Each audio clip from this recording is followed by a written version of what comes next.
आज का हमारा टॉपिक जो है वो इम्पोर्टेंस ऑफ एकाउस्टिक के बारे में, कि एकाउस्टिक की क्या इम्पोर्टेंस है हमारे एवरीडे लाइफ में।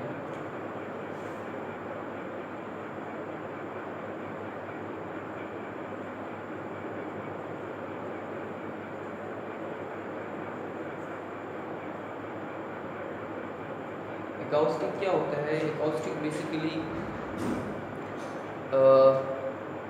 जो अनडिज़ायरेबल या अनवांटेड साउंड होती है उसकी एब्जॉर्प्शन को एकाउस्टिक कहते हैं। यानी कि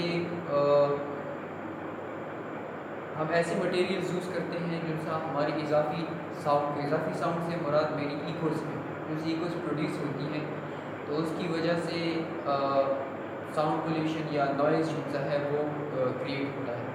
तो ये जिनसी एक्स्ट्रा साउंड होती है जिसको एब्जॉर्ब करने के लिए हम कुछ सरफेसेस या कुछ मटेरियल्स यूज़ करते हैं, जिसकी वजह से वो साउंड एनर्जी को एब्जॉर्ब कर लेते हैं और उससे फिर ज़्यादा नॉइज़ पैदा नहीं होता। इसके अगर मैं एग्जांपल लूँ तो क्लासरूम के अंदर हमारे पास चूँकि सजेस्ट कोई मटेरियल नहीं होता, तो हार्ड सरफेसेस यानी वॉल्स के साथ आवाज़ जो होती है वो हल्की हल्की को प्रोड्यूस कर रही होती है, जिसकी वजह से शोर काफ़ी ज़्यादा फील हो रहा होता है। What ever on the other hand, अगर यही शोर घर के किसी कमरे में बच्चे बचा रहे हों तो इतना ज़्यादा फील नहीं होता।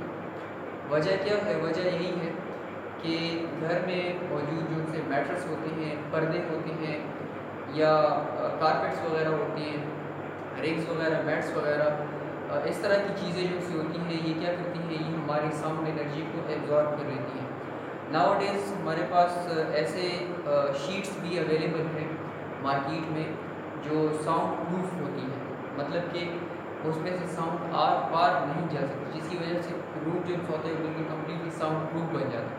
यानी वो आपकी साउंड एनर्जी कम्प्लीटली क्या कर लेते हैं, एब्जॉर्ब कर लेते हैं, जिसकी वजह से बाहर का बंदा जो होता है वो कमरे में होने वाली गुफ्तगू को नहीं सुन पा रहा होगा, या फिर जिनसे बाहर के लोग होते हैं वो अगर शोर मचा रहे हैं तो अंदर बैठे हुए लोग जो होते हैं वो उससे डिस्टर्ब नहीं होते। So these are different types of invention which are made day by day. तो एकाउस्टिक यही होता है कि हम उस जगह को या उस सरफेसेस को ऐसा बनाएं जो हमारी इजाफी एनर्जी को क्या कर ले, एब्जॉर्ब कर ले। तो हमारे पास इसकी डेफिनेशन कुछ यूँ हो जाएगी कि absorption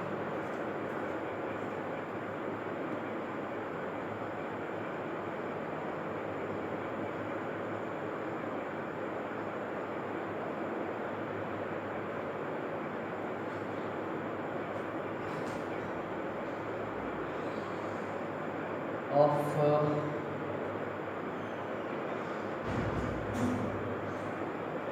unwanted sound by soft or porous surfaces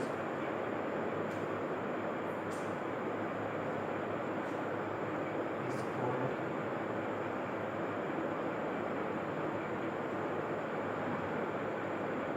acoustic pollution।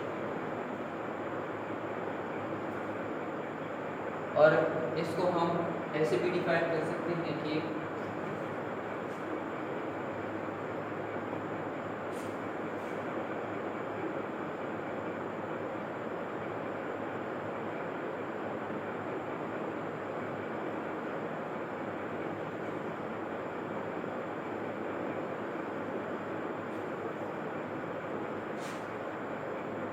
that are used to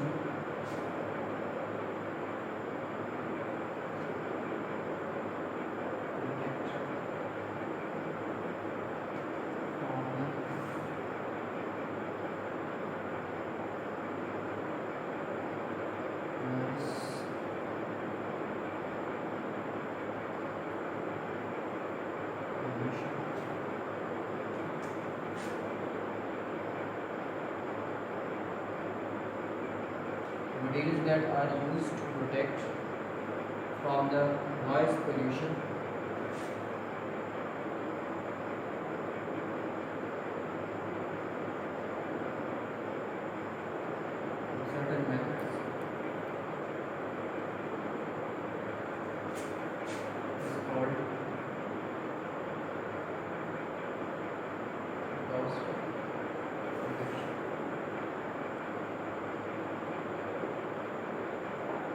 तो ये हमारे पास एकाउस्टिक प्रोटेक्शन बन जाती है।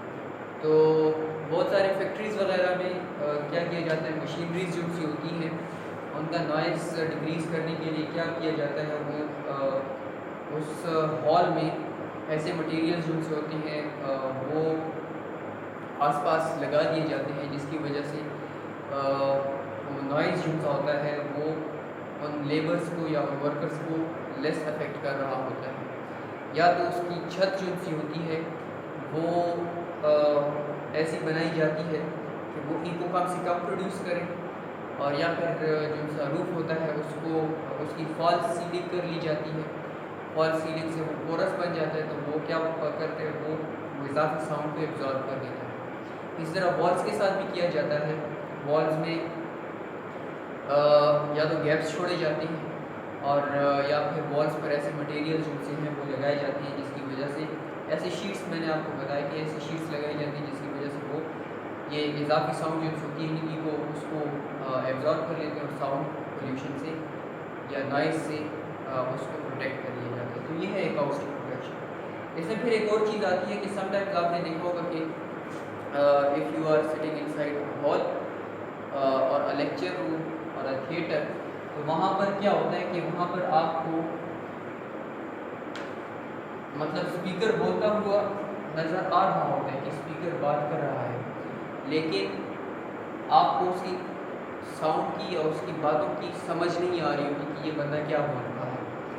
असल में होता क्या है, उसका साउंड तो आप सुन रहे होते हैं लेकिन समझ नहीं आ रही होती, कंफ्यूज हो रही होती। होता क्या है, होता ये है कि लेट्स से आप इस रूम में हैं और ये उसका स्टेज है और यहाँ पे स्पीकर खड़ा है, ठीक है। तो व्हेन द स्पीकर टॉक्स, जब वो बात करता है तो क्या होता है कि उसका साउंड यहाँ से भी रिफ्लेक्ट होकर आ रहा है, इधर से भी रिफ्लेक्ट होकर आ रहा है, इधर से भी रिफ्लेक्ट होकर आ रहा है, सामने से भी रिफ्लेक्ट होता है, पीछे से भी रिफ्लेक्ट होकर आगे की तरफ आ रहा है। तो ये सारी रिफ्लेक्शन जो होती है ये क्या होती है, ये आपस में कंबाइन हो जाती है, यानी जो इकोज होती हैं वो ओरिजिनल साउंड के साथ क्या हो जाती है, कंबाइन हो जाती है। तो इस कम्बिनेशन की वजह से वो साउंड जो होता है उसमें बिगाड़ पैदा हो जाता है, यानी कि जो ओरिजिनल साउंड होती है वो फिर क्लियरली बंदे को सुनाई नहीं दे रही होती और वो उसको समझ नहीं पा रहा होता। तो ये मल्टीपल रिफ्लेक्शंस की वजह से, मल्टीपल इकोज की वजह से होता है। हालांकि हॉल में स्पीकर भी लगा हुआ होता है, ठीक है, लाउड स्पीकर भी लगा हुआ होता है, उसकी वजह से भी फिर भी आप साउंड नहीं सुन पा रहे होते। तो ये यही वजह होती है कि मल्टीपल रिफ्लेक्शन जो होती है या कि आपस में एक दूसरे के साथ इंटरफेयर करती हैं और वो जो सा ओरिजिनल साउंड का इफेक्ट जो होता है उसको क्या कर देती है, उसको मध्यम बना देती है, ठीक है, जिसकी वजह से हमें बात की समझ नहीं आ रही होती। तो इस तरह का जो सा साउंड का ग्रेवल है या बिगाड़ इसको कहते हैं, साउंड का ग्रेवल या साउंड का बिगड़ जाना, ठीक है।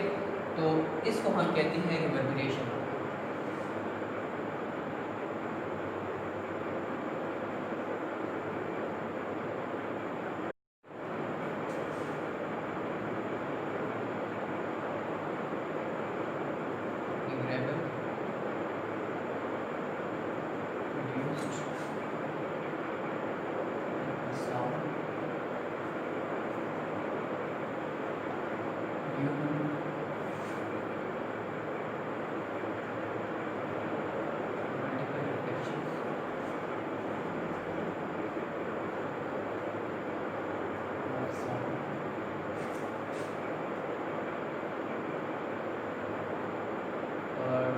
Reflections of sound is called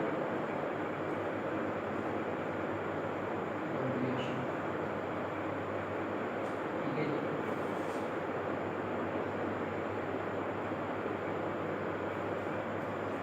Reverberation of sound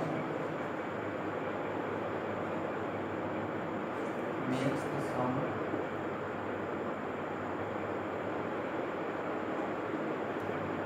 unclear and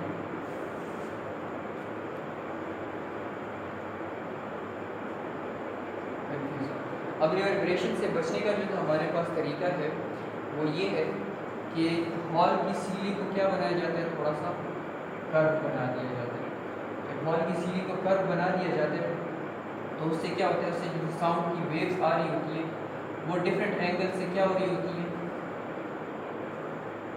reflect होकर वो हॉल में क्या हो जाती है, स्प्रेड हो जाती है, जिसकी वजह से यहाँ पर जो से लोग बैठे हुए होते हैं उनको फिर साउंड क्या होती है, क्लियर सुनाई दे रही होती है। इसी तरह मल्टीपल रिफ्लेक्शन से बचने के लिए जो सा बैक वाली वॉल होती है इसको भी कर्व बना दिया जाता है, या कर्व बना दिया जाता है, या लेस रिफ्लेक्टिव बनाया जाता है। अच्छा, ये रिवर्बरेशन जो है ये बहुत ज़्यादा मतलब रिफ्लेक्टिव सरफेसेस होने की वजह से मोस्टली चूँकि वॉल जो होती है वो पेंटेड होती है तो वो ज़्यादा रिफ्लेक्टिव होती है, जिसकी वजह से ये रिवर्बरेशन कॉज होती है। और ये हॉल चूँकि कर्व बनाया जाता है, इसीलिए इसकी कर्व बना ली जाए तो फिर ये डिफरेंट एंगल्स पर साउंड को रिफ्लेक्ट करता है, इसकी वजह से फिर साउंड क्लियरली सुनाई दी जाती है। बैक वाला जो सा वॉल है या तो उसको कर्व बना दिया जाता है या हार्डबोर्ड का कर्वेचर जो है पीछे से लगा दिया जाता है, और या फिर इसको क्या कर देते हैं, लेस रिफ्लेक्टिव बना देते हैं, यानी थोड़ा सा रफ बना देते हैं, तो उससे रिफ्लेक्शन की वो कैपेसिटी थोड़ी सी कम हो जाती है, जिसकी वजह से फिर साउंड जो है वो क्लियर सुनाई दिया जाता है। उसके बाद हमारे पास लास्ट के 2 टॉपिक्स रह जाते हैं, हमारे 5th वीक का काम कंप्लीट हो जाएगा। एक है ऑडिबल फ्रीक्वेंसी।